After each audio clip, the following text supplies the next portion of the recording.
la sécrétion de l'estomac. Ben, cette sécrétion, pourquoi? Eh bien, quand elle arrive dans l'estomac, hein, on le sent, hein, vous le sentez vous aussi, parce qu'on a tous le réflexe de Pavlov, hein, c'est fait exprès. Eh bien, quand elle sort de l'estomac, elle arrive dans le duodénum, et elle est acide, et le duodénum est alcalin. Donc, ce duodénum ferme l'estomac, hein, et ça me brûle, je le ferme. Et là, je mets fin à une querelle sur le plan scientifique, parce que les Américains disent « celui qui ferme l'estomac », eh bien, c'est l'estomac. Et les Russes, c'est Zhukov, ils disent non, non, c'est le duodénum. Mais aucun des deux, c'est une querelle qui dure encore maintenant, aucun des deux ne peut justifier. Et là, d'un seul coup, je savais que c'était les Russes qui avaient raison, et pourquoi? Donc, vous voyez, sur le plan scientifique, j'apportais des choses quand même qui étaient certaines. Ce n'est pas des paroles en l'air que je vous apporte. J'ai tout contrôlé sur ce plan-là. Alors, quand j'ai vu ça, j'ai étudié la troisième, les sécrétions bilo-pancréatiques.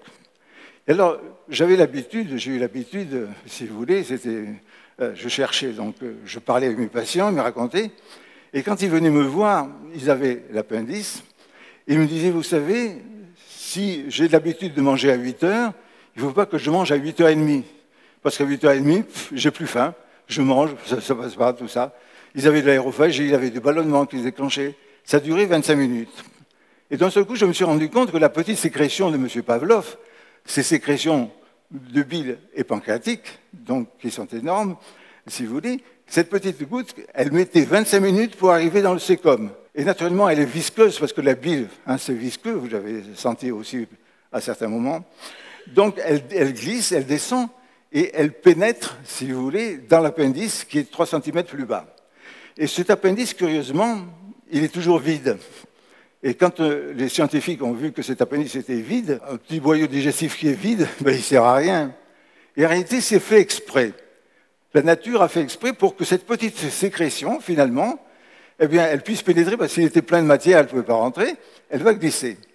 Et curieusement, vous allez voir, si vous voulez, qu'est-ce qui va se trouver dans cet appendice, chez vous, hein, pas chez le fœtus, il y a des petites plaies.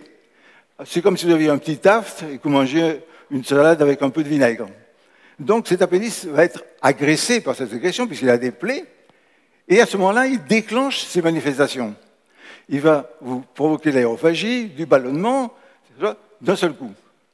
Et de ce coup, j'avais une explication, parce que je le savais, tout ce que les gens arrivaient à me dire, vous savez, depuis que vous m'avez opéré, j'ai plus mal à l'estomac, je suis plus ballonné, je vais bien au cabinet, etc.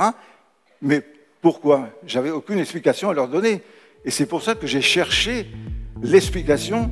Et ça, j'ai commencé sérieusement, si vous voulez, en 61. Vous voyez, et d'un seul coup, en 67, j'avais une explication.